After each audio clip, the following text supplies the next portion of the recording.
It's my great pleasure to introduce Professor Mirna Waked, which is currently pulmonary physician and head of the Department of Pulmonary and ICU at St. George Hospital, Beirut. She's a professor of clinic respiratory medicine at Balamand University, Lebanon, and her clinical and research interests include COPD, asthma, sleep-related breathing disorders. She has published many articles in the field of COPD and asthma. I ask Dr. Waked to come and to share with us her symposium tonight.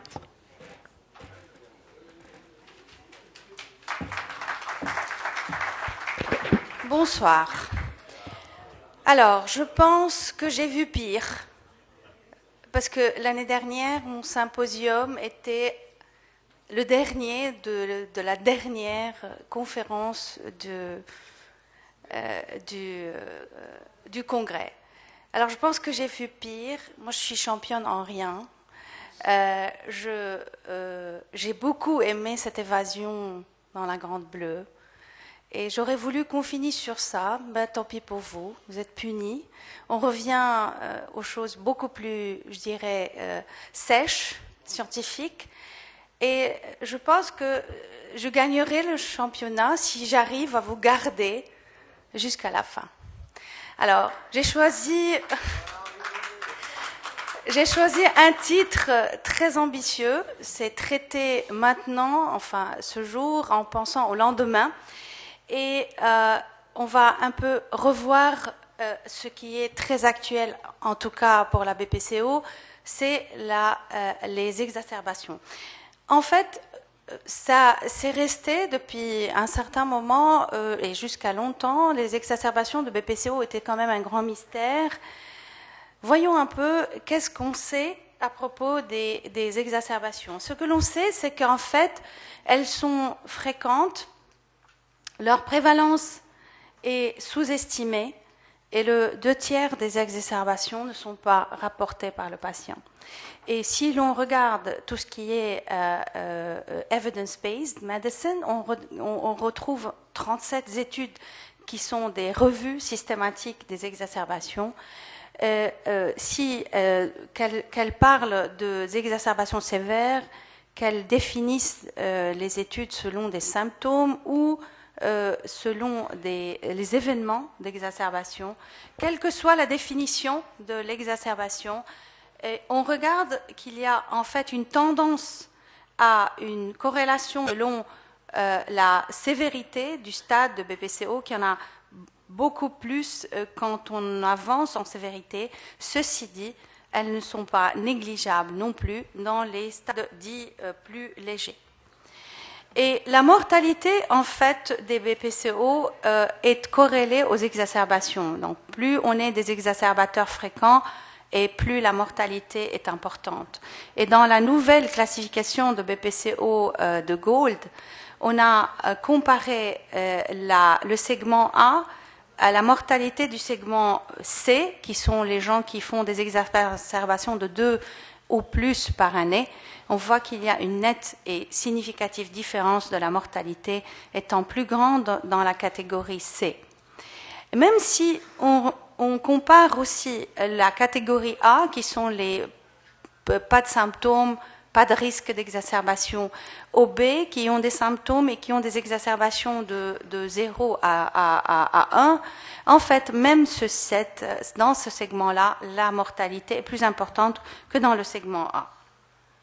Donc, il y a effectivement une très grande corrélation et le risque augmente de plus de 4 fois chez les patients qui sont des exacerbateurs fréquents. Après les exacerbations, il y a aussi un phénomène très important et sur lequel il faudrait peut-être encore plus se concentrer, c'est que les phénomènes adverses ou des complications qui accompagnent les exacerbations deviennent de plus en plus fréquentes, notamment les complications cardiaques, ischémiques et surtout rythmiques et angines de poitrine, elles deviennent plus fréquentes. En ayant mis je dirais, ce background à l'intérêt que l'on porte aux exacerbations, on comprend maintenant beaucoup mieux pourquoi, dans les Gold Guidelines revisitées en 2011, les exacerbations ont été mises comme étant une dimension nouvelle sur laquelle il faudrait se concentrer, à part la spirométrie et aussi l'introduction des symptômes, peu de symptômes, beaucoup de symptômes, risque d'obstruction, mais aussi risque d'exacerbation de 0 à 1 et plus que 2 exacerbations par année. Donc c'est une nouvelle dimension introduite dans la classification GOLD. On pourrait se poser la question si cette nouvelle classification est bien représentative de la population de BPCO que l'on voit, et est-ce qu'il y a une corrélation avec le pronostic, est-ce qu'elle est valide comme classification? Et c'est là où cet article nouvellement publié dans Chest 2013 par John Soriano est intéressé à voir la répartition épidémiologique des différents stades de BPCO selon la nouvelle classification. Et c'est là où on trouve que cette distribution n'est pas très égale. On retrouve peu de patients dans la catégorie B et C, 17 et 16%, alors que la majorité se concentre dans la catégorie A et la catégorie D. Et ce qui est encore plus intéressant dans cet article, c'est que cet article s'est intéressé à comparer la mortalité selon la classification GOLD ancienne, c'est-à-dire les stades de sévérité 1, 2, 3 et 4, et voir si effectivement ce pronostic est encore représenté dans la nouvelle classification, et effectivement on retrouve les mêmes courbes de pronostic. Donc à part le fait que cette classification a introduit une nouvelle dimension d'approche thérapeutique, elle est aussi valide sur le plan pronostique et intéressante. Alors, lorsqu'on est devant une exacerbation de BPCO, c'est un état sévère, c'est une condition qui demande une intervention immédiate. Encore faut-il aussi reprendre la définition de GOLD de l'exacerbation, qui est un événement aigu, qui est caractérisé par une aggravation des symptômes respiratoires, qui sont au-delà de ce qui est la variation du jour par jour, et qui nécessite une variation du traitement et de l'approche. Évidemment qu'il faut intervenir vite, il faut évaluer l'état clinique, il faut augmenter les doses de bronchodilatateurs, donner de l'oxygène, peut-être utiliser des stéroïdes systémiques et des antibiotiques. Intéressante approche aussi qui serait peut-être la voie du futur, dans cet article qui est assez, je dirais, challenging et qui propose que la thérapeutique des exacerbations dans les infections et qu'on décide de donner des antibiotiques ou pas aux patients COPD qui sont exacerbés, c'est de suivre la purulence des crachats. C'est un nouvel article qui est aussi sorti dans le ARJ de 2012 qui serait intéressant, qui propose qu'on fasse des études plus larges, randomisées, pour savoir si c'est une approche intéressante. Et un autre article plus récent de Chest 2013 qui montre l'intérêt d'ajouter aux patients qui sont exacerbés hospitalisés des antibiotiques, ajouter aux stéroïdes et systémiques. Apparemment, il y a une amélioration du pronostic. C'est vrai que nous avons des moyens de traiter, mais évidemment que la prévention reste beaucoup plus importante et préférable. Et dans cette stratégie de la prévention des exacerbations, évidemment, très haut sur la liste, c'est le traitement de maintien par les bronchodilatateurs de longue action ou de longue durée d'action.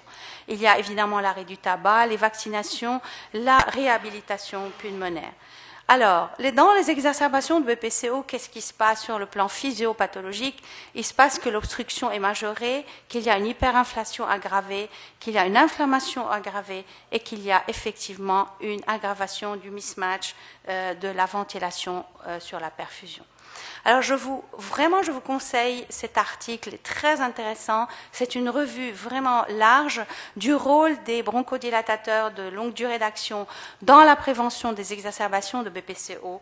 Mais je trouve que cet article introduit une très jolie façon d'expliquer Comment, dans une maladie obstructive qui est relativement fixe, comment les bronchodilatateurs de longue durée d'action peuvent avoir une efficacité. Il y a plusieurs mécanismes qui sont évoqués, mais c'est surtout, évidemment, l'effet sur l'hyperinflation et le resetting ou la remise du niveau des dynamiques des volumes pulmonaires qui serait au centre de cette prévention de l'exacerbation. Donc, plusieurs mécanismes pour les bronchodilatateurs, mais surtout, un effet sur la mécanique et sur l'hyperinflation. Et ce que j'ai trouvé très intéressant aussi dans cet article, c'est, à mon avis, une explication intéressante sur l'approche possible des exacerbations et comment les prévenir. En fait, il y a deux grandes classes. Ils divisent les exacerbations en deux grandes classes. Les exacerbations dues à des infections et les exacerbations dues à un accès d'éosinophilie, d'inflammation au niveau des voies aériennes. Et souvent, ces deux types d'exacerbations sont très rarement coexistants chez le même malade.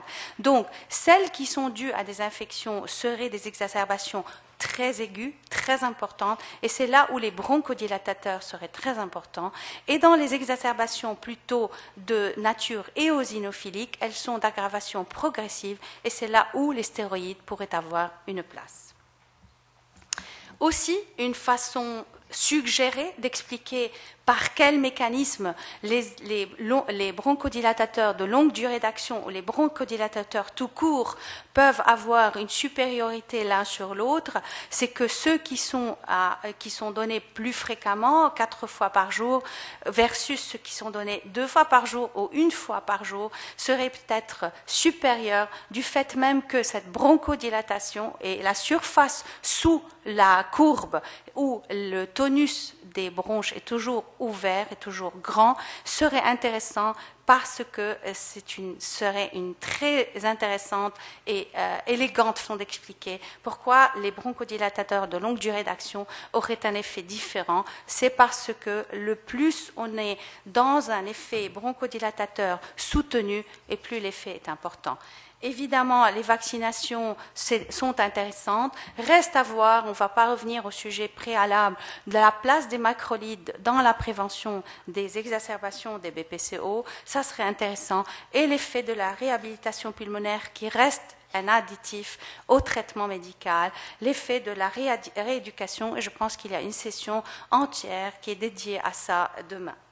Donc, dans cette nouvelle classification Gold, le thiotropium a été étudié sur les exacerbations de BPCO et a été vraiment bien reflété dans les recommandations. Si vous retrouvez toutes les recommandations thérapeutiques concernant les différents segments de Gold, eh bien vous trouvez que le thiotropium est le seul à être conseillé en monothérapie, qu'il soit dans le segment B, C et D, et dans le segment A, en deuxième choix, il est recommandé. Ceci n'est pas le fruit d'une fantaisie, ceci relève d'une très longue histoire d'études randomisées énormes qui ont montré, dont la fameuse étude Uplift, qui a démontré que le thiotropium versus le contrôle dans une durée maximale de 4 ans, c'est rare de trouver des études aussi longues, qui a montré que il y a une réduction de 14% du risque d'exacerbation pour le thiotropium versus contrôle et une réduction de 14% du risque d'exacerbation qui entraîne une hospitalisation. Et ceci était dans l'étude Uplift. Il y a d'autres études aussi qui sont listées ici, qui se sont intéressées à l'effet du thiotropium sur les exacerbations, le taux d'exacerbation et le temps qu'il faut qui sépare l'exacerbation première. Et tous ont démontré un effet bénéfique du thiotropium dans la réduction du risque d'exacerbation. Et donc, thiotropium qui prévient les exacerbations, c'est en fait aussi le résultat d'une énorme étude de 4 ans de Uplift où Thio était comparé au contrôle, et une autre étude qui est récente, qui est la POET Study de COPD, et qui en fait compare pour la première fois head-to-head le thiotropium au salmétérol pendant 1 an. Alors, Pourquoi, dans cette étude, on a choisi de comparer thio versus salmétérol et en head-to-head, et pourquoi ce choix-là? Et c'est un choix qui, en fait, repose sur le fait que le salmétérol est aussi une des molécules les plus utilisées et les plus étudiées dans des études comparatives, des grandes études contrôlées, et qui ont démontré un effet consistant sur les exacerbations de BPCO. Il y a le Uplift donc pour le thio, il y a le Torch Study qui s'intéresse à la combinaison salmétérol-stéroïde, et le Inspire Study qui a comparé salmétérol et sérétide versus thiotropium. Donc, salmétérol était le meilleur comparateur au thio. Alors le background aussi, c'est une question qu'on se pose tous et qu'on pose aux autres, c'est que dans les traitements, dans les guidelines, on recommande des bronchodilatateurs de longue durée d'action pour prendre en charge les symptômes, réduire les exacerbations, et dans les patients modérés à sévères. Mais il n'y a jamais, si vous voulez, des études suffisantes pour dire, voilà, il y a un qui serait plus conseillé qu'un autre ou préféré qu'un autre. Donc, dans cet esprit-là, le POET a été conçu, et c'est une étude qui a une concentration sur les exacerbations. Donc, les malades devraient avoir une histoire d'exacerbation pour être inclus, et toutes les médications concomitantes étaient acceptées, excepté les anticholinergiques et les LABA. Et donc, c'était une double aveugle, double dummy, c'est montrer combien le thio était utilisé avec un placebo, était identique versus le salmétérol et un autre placebo. Et donc cette étude était faite durant 1 an exactement.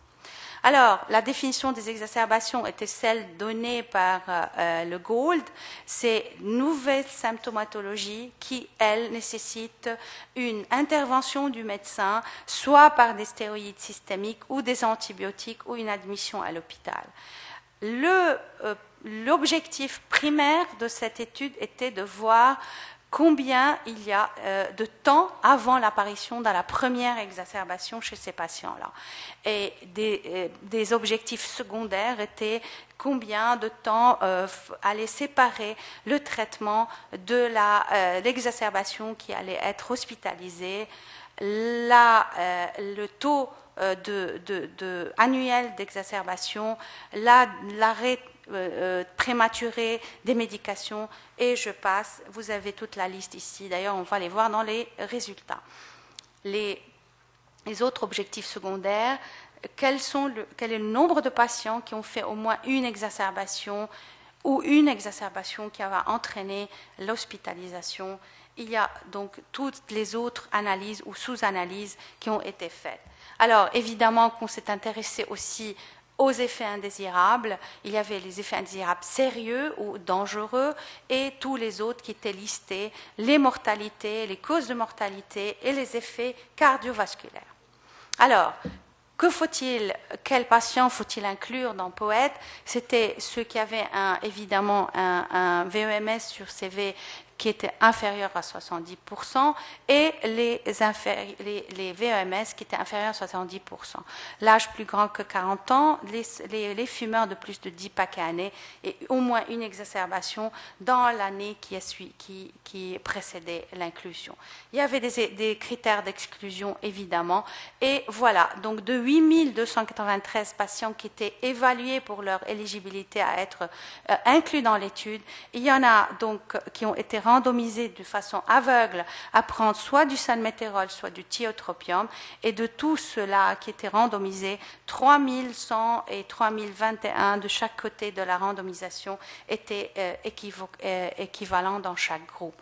Ces deux groupes de traitement avaient des caractéristiques démographiques de stade et de statut de tabagisme qui étaient identiques à la base, et les résultats de tout le groupe de l'étude POET a montré que thiotropium versus salmétérol réduisait de 17% le temps qui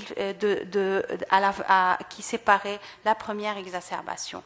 Également, le temps, le risque de développer l'exacerbation sévère, le temps qu'il fallait était aussi beaucoup plus grand et réduisant le risque de 28%. Alors, intéressant aussi un résultat dans toute l'étude, c'était le fait de voir que la différence significative en faveur du thiotropium sur les exacerbations était dans le groupe qui continuait les stéroïdes, elle était en faveur du thio, mais qui était beaucoup plus intéressante, c'est que la réduction du risque était encore plus grande dans le groupe qui a arrêté les stéroïdes. Alors, dans l'analyse d'un sous-groupe qui nous intéresse particulièrement, c'est le groupe qui est le GOLD 2 et le groupe qui n'avait pas de traitement de fond quand il a été inclus dans l'étude POET. C'est une étude, donc une sous-étude de ces sous-groupes et c'était intéressant de voir que ceux qui étaient sans traitement de fond étaient de 18% dans le grand groupe, et ceux qui étaient de Gold Stage 2 à l'entrée dans l'étude étaient de 47%. Également, ils avaient des caractéristiques démographiques et de stade identiques dans les deux groupes, et également pour ceux qui étaient sans traitement de fond, également une équivalence dans la spirométrie, une équivalence dans la spirométrie également de l'absence de traitement de fond, et enfin également des médications de fond qui étaient là dans le Gold Stade 2 et ceux qui étaient sans traitement, évidemment, qu'ils étaient équivalents à la base. Alors, quels étaient les résultats?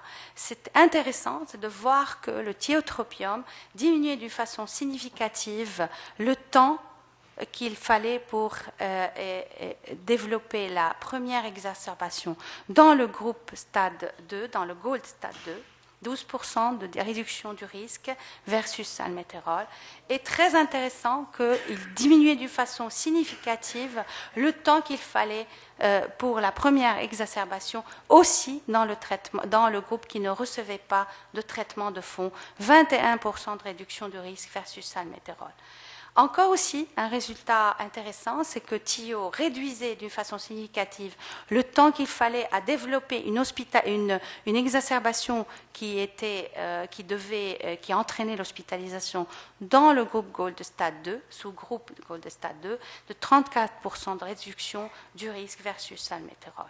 Et si on le regarde, le taux annuel d'exacerbation, il est dans le groupe Gold Stade 2, il y a une tendance à la diminution du taux annuel d'exacerbation, mais qui n'atteint pas une significativité, mais qui est très significatif dans le traitement, dans le groupe ou sous-groupe qui n'a pas reçu de traitement de fond.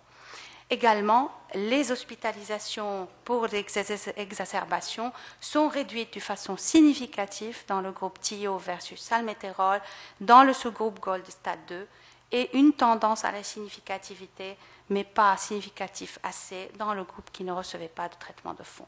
Pour les effets indésirables, il n'y en avait pas. Ils étaient comparables, il n'y avait pas de faits indésirables reliés aux médications. Et j'aimerais donc conclure par certains points qui seraient très intéressants, je pense, à prendre comme take-home message, c'est que dans l'étude POET, qui est très intéressante puisqu'elle est en double aveugle, il y a en faveur du thiotropium une diminution significative du temps avant le développement de la première exacerbation, que ce soit dans le sous-groupe qui ne recevait pas de traitement de fond ou dans le sous-groupe qui était Gold 2. Il y a aussi une diminution significative du taux d'exacerbation annuel dans le groupe qui ne recevait pas de traitement de fond versus salmétérol. Dans le sous-groupe du Gold Stade 2, le taux annuel d'hospitalisation pour exacerbation était aussi significativement diminué. Alors, par contre, sur le plan significativité statistique, on ne retrouve pas de significativité statistique quand on regarde le taux d'exacerbation qui sont dans le Gold Stade 2 annuel, mais aussi une tendance à la significativité, une réduction des exacerbations hospitalisées dans le traitement, non plus dans le sous-groupe qui n'a pas de traitement de fond. Ceci peut être expliqué par le fait qu'il n'y a pas eu d'assez de force statistique et l'incidence des exacerbations était moindre, évidemment, dans 2 sous-groupes qui ne sont pas finalement des groupes sévères. Alors que les guidelines recommandent d'utiliser des bronchodilatateurs de longue durée d'action pour prendre en charge les symptômes, réduire le risque d'exacerbation.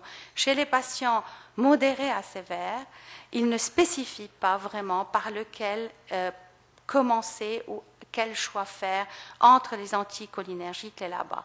Je pense que les sous-groupes qu'on vient de voir dans l'étude POET nous offrent une nouvelle information intéressante qui suggère qu'il y a un risque diminué des exacerbations avec le tiotropium comparé au salmétérol, et ceci est vraiment intéressant puisqu'il est dans des groupes qui nous intéressent encore plus, parce qu'ils sont plus difficiles, on a plus de difficultés à faire des choix qui sont moins sévères et qui sont sans traitement de fond au préalable. Merci beaucoup.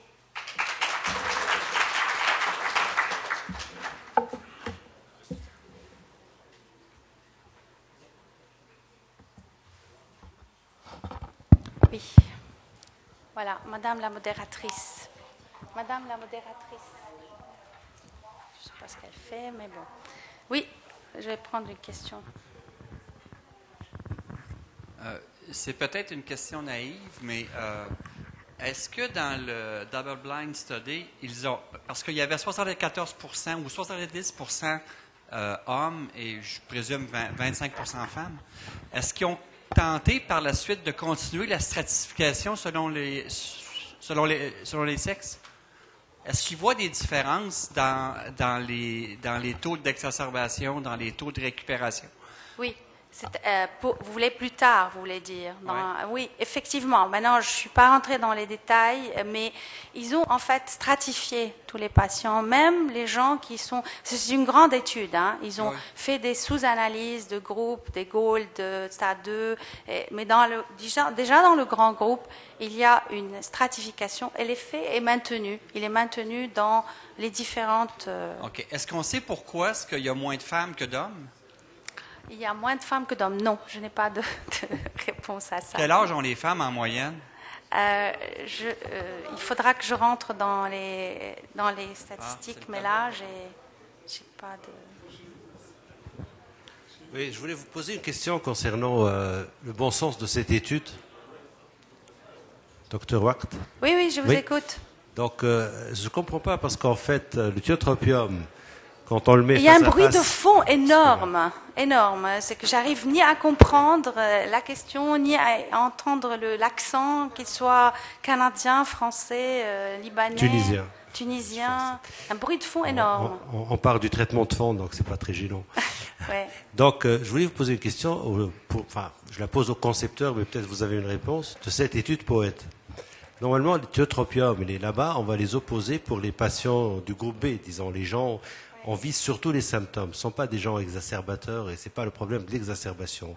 Alors je ne comprends pas que ce soit l'endpoint et tant d'argent et tant de patients, d'ailleurs avec beaucoup de gens qui n'ont pas été analysés, pour aller étudier quelque chose qui n'est pas intéressant dans le sens de la prescription des LABA versus tiotropium. Je n'ai pas compris le concept. Ah oui, pourtant j'ai commencé par 2 slides ou 3 slides pour montrer le rationale de ça. C'est-à-dire que les exacerbations, finalement, on pensait que c'était des choses qui n'arrivent qu'aux gens sévères. En fait, non, ils arrivent aux gens qui ne sont pas sévères.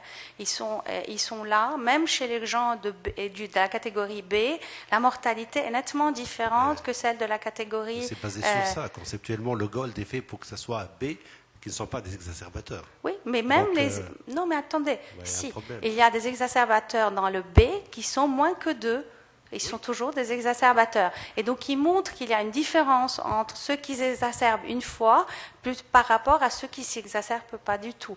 Donc, c'est une question de voir qui est beaucoup plus pratique que, je dirais, une question financière. C'est qu'on envoie beaucoup de patients comme ça et on ne sait jamais par quoi commencer. Je pense que c'est ça qui est intéressant. Nick, je te remercie pour cette présentation. Je voulais te demander pour quelles raisons on s'acharne, en fait, dans ces études, à faire une opposition entre les LABA et les LAMA. Alors que moi, je vois plus une complémentarité qu'une opposition. Ouais. Et puis, ce qui m'inquiète un peu, c'est que ce jeu de marketing, en fait, parlant sérieusement, est approuvé par le Gold. Parce que quand Poète est apparu en fait, avant que la nouvelle classification arrive. D'ailleurs, moi, je me suis posé la question, parce que j'ai posé la question à Boehringer, pourquoi cette étude a été faite, d'autant plus que, nous le savons tous, jamais le laboratoire concurrent nous a présenté ce produit tout seul. GSK, pour citer son nom, ne fait jamais la promotion du salmétérol. Donc ça m'avait un peu... Alors que j'aurais bien vu qu'on fasse de plus en plus d'études de complémentarité, parce qu'en fait, ces malades-là vont répondre plus à la complémentarité des produits, à mon avis, qu'à donner un produit tout seul. Alors, la question que je te pose, que ce serait plus pertinent de faire ça que de démontrer, de les mettre face à face comme s'ils étaient dans un duel de chiens. Voilà. Oui, alors oui, le duel effectivement est une affaire de marketing, je suis d'accord. Il est certain qu'on a tous cette conviction quelque part. Vu le manque de connaissances qu'on a sur les phénomènes d'exacerbation, parce qu'il faut le dire, on ne connaît pas profondément la physiopathologie des exacerbations. D'ailleurs, très longtemps, je ne sais pas si vous avez vous-même pensé à ça, moi je me disais toujours comment des bronchodilatateurs devraient être préventifs d'exacerbation dans une maladie qui est théoriquement obstructive et fixe. Voyez-vous, c'est d'où je dirais toute l'opposition et tout le dilemme. Je suis d'accord, mais en même temps, les bronchodilatateurs de longue durée d'action nous étonneront toujours, parce que cette très jolie revue qui est intéressante, qui est dans l'ERJ, définit de façon, essaye d'expliquer par quel phénomène ces bronchodilatateurs seraient efficaces, l'un plus supérieur que l'autre, et qui s'adressent à plusieurs aspects. Il faut dire que la BPCO reste quand même, sur le plan physiopathologique, un mystère, parce que c'est vrai que ce n'est pas une inflammation qui ressemble à l'inflammation asthmatique. Mais je suis d'accord que c'est un effet dans le temps, l'air du temps. L'air du temps, voilà. Oui, l'air du temps. Nina Ricci. Alors, oui. Excusez-moi, l'étude Poète donc compare le tiotropium, un lama en une fois par jour, versus le salmétérol qui est donc en 2 fois par jour normalement. Ouais. Serait-il pas plus utile ou plus intéressant de comparer le tiotropium versus un LABA en 1 fois par jour type indacatérol? Oui, mais bon, il s'agit du Poète. Ça, toutes vos propositions, moi, ce que je vous suggère, c'est de les mettre sur papier, de les donner aux gens de BI qui sont là, représentés par Madame Joëlle Elbon, qui est une fille superbe. Et donc, vous leur donnez la proposition, vous leur dites, on veut une étude contrôlée, randomisée versus Ombrez. Ouais, ça a été fait, je pense. Ça a été fait. Mais c'est juste pour m'amuser, c'est tout. Juste répondre à notre ami pour lui dire que ça a été fait. L'année prochaine, il va y avoir 4 grosses études qui vont paraître que sur ça. Oui, de grosses études qui, en fait, je pense que dans la médecine, que ce soit en pneumologie ou autre, que ce soit dans la BPCO, dans l'asthme, l'intérêt scientifique que l'on tire est très petit par rapport au grand effort marketing. Alors, je pense qu'il faut garder la tête bien sur les épaules et voir que de tout ce grand branle-bas économico-marketingo, etc., il faut tirer, je pense, le message scientifique qui nous intéresse. C'est tout. Moi, je pense que c'est ça. Parce que c'est vrai qu'on a envie de dire pourquoi autant d'argent, mais il faut tirer le bénéfice qu'il faut. Je pense qu'il faut y aller, là. Allez, on va y aller. Ça y est.